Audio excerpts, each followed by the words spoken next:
Sahara Desert is another name for death where in 1994 a man suddenly disappears among 134 people while running a marathon. Neither his body is found nor any trace of him. Then after 9 days he appears from an unknown place across the border. This is the story of Italian police officer Mauro Prosperi, whom even death refused to accept. Once again flattery in ZM TV videos. Nazarene. This heart-wrenching story is about a police officer named Mauro Prosperi from Italy, who was very fond of pentathlon. This is a sport that makes a person expert in skills like fencing, swimming, horse riding, pistol shooting, and running. This passion for pentathlon was awakened in him while serving in the Italian National Police, and it was this training that instilled in him the tenacity and the spirit of never giving up. One day his friend Giovanni Manzo told him about the marathon disappearance held in the Sahara Desert, considered one of the toughest races in the world music. You can imagine the terror of this race from the fact that it not only covers 251 km. Not only does one have to cover this distance alone, but there is only 7 days to accomplish this feat. The most dangerous thing is that during the entire race the runner has to carry food, cooking, gear, clothes, and all the necessary items in his backpack himself. The administration provides only water at every checkpoint, and in some cases a tent to hide one's head at night. Mauro Prosperi and his friend Manzo both decided to participate in the race and ran 40 kilometers daily as training. Started practicing running and reducing water intake. On April 10, 1994, when Prosperi was 38 years old, this ultramarathon started from Fumjugat, a remote village in Morocco. This is the area in the Tata province of southeastern Morocco, where the Sahara begins in all its glory. There were a total of 134 competitors in this ultramarathon race, including Prosperi and Manzo. The first 3 days went as expected. Together they covered 96 kilometers. The distance was successfully covered. The path was extremely difficult. Some places there was the hard surface of salt lakes, at other places there were rocky cliffs and blinding sand dunes. He would start running every morning in the cool weather.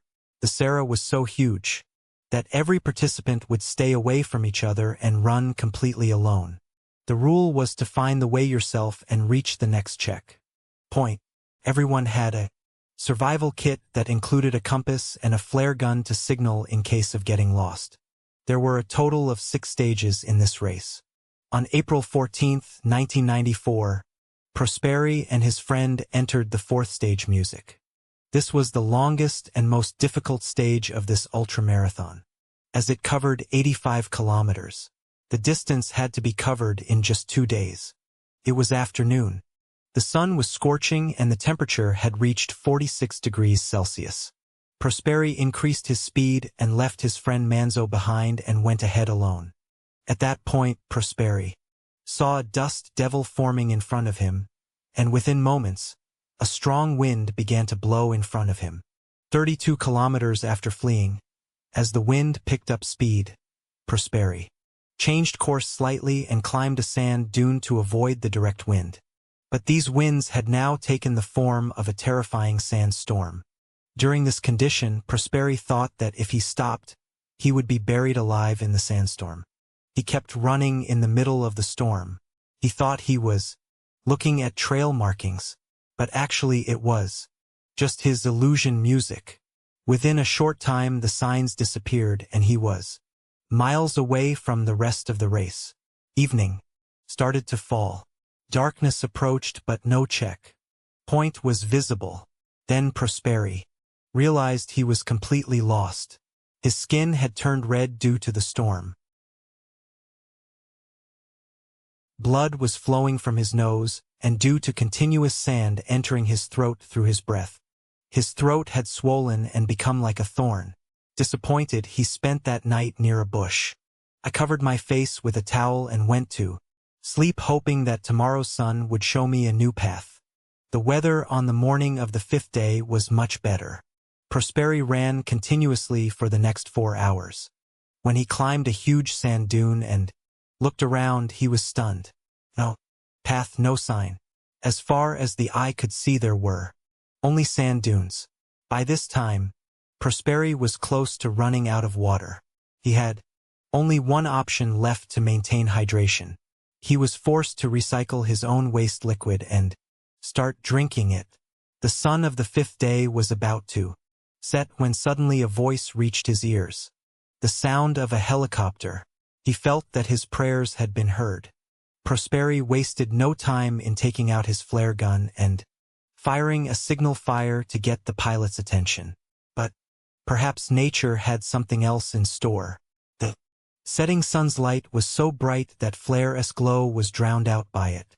The pilot did not see them and the helicopter disappeared from sight. Prosperi was once again left alone in that silent sea of death. He had realized that no one would come looking for him now. Now the battle was between their own courage and the merciless weather of the Sahara. On the 6th day, after walking for several hours in the scorching sun, they saw an old and dilapidated building on the distant horizon. It was an old tomb that had been lying vacant for centuries. Prosperi was relieved because he thought maybe he would find some local music people here or there would be a water source.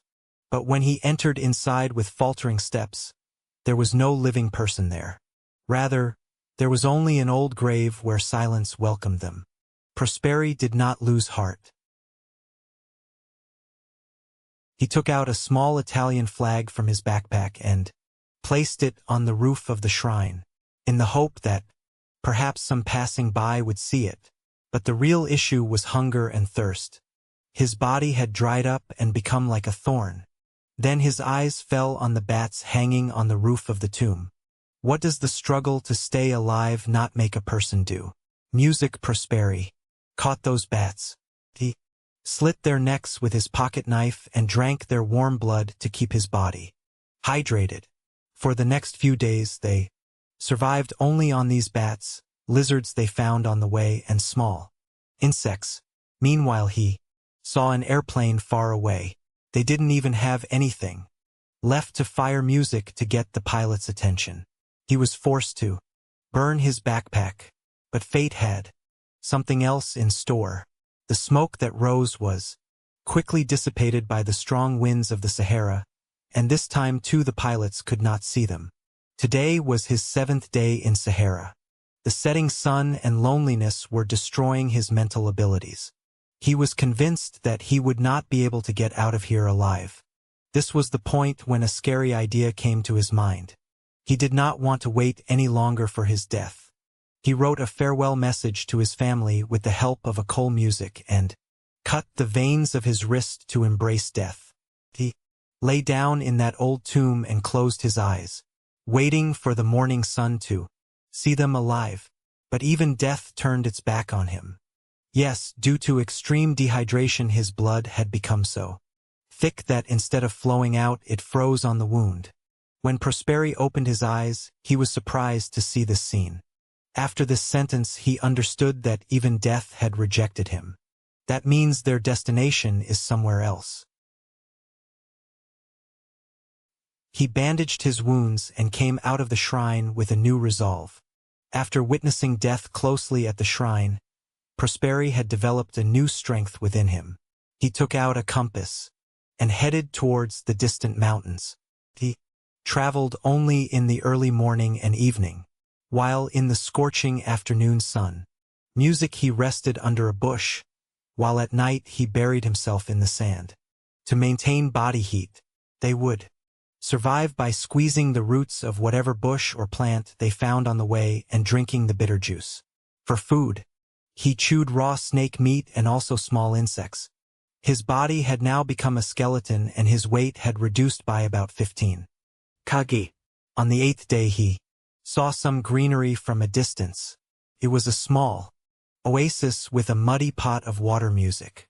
He wanted to drink the muddy water, but his throat was so swollen that every morsel went down like a thorn. Somehow, he drank water drop by drop, but he quenched his thirst the whole day. On the Ninth day he became completely exhausted from walking. He saw some goats minks in the sand. While chasing the ants, he reached the goats where a little girl was grazing them. For the first time in 6 days he was seeing another human being. Prosperi immediately ran towards the girl, but his Holia was so scary that the girl ran away after seeing him. Luckily, the girl came back with her grandmother.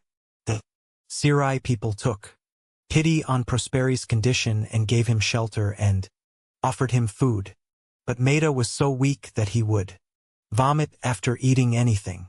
The people of the colony sent Prosperi on a camel to a nearby military camp, where he was arrested thinking he was a spy.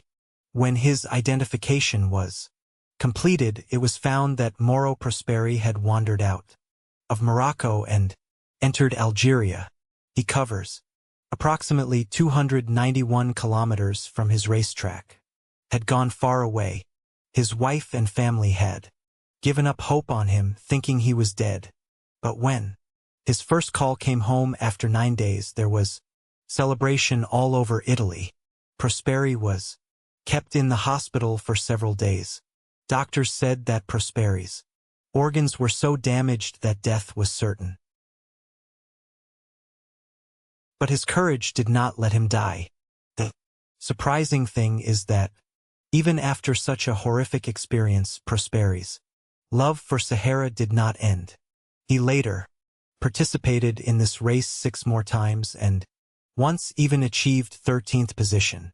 Today, Mauro Prosperi is 70 years old, but his passion remains the same even today. He says that the same support which wanted to take his life taught him the real meaning of life. Hope you will like and share this video of ZMTV. Thank you very much for your loving comments. See you in the next great video.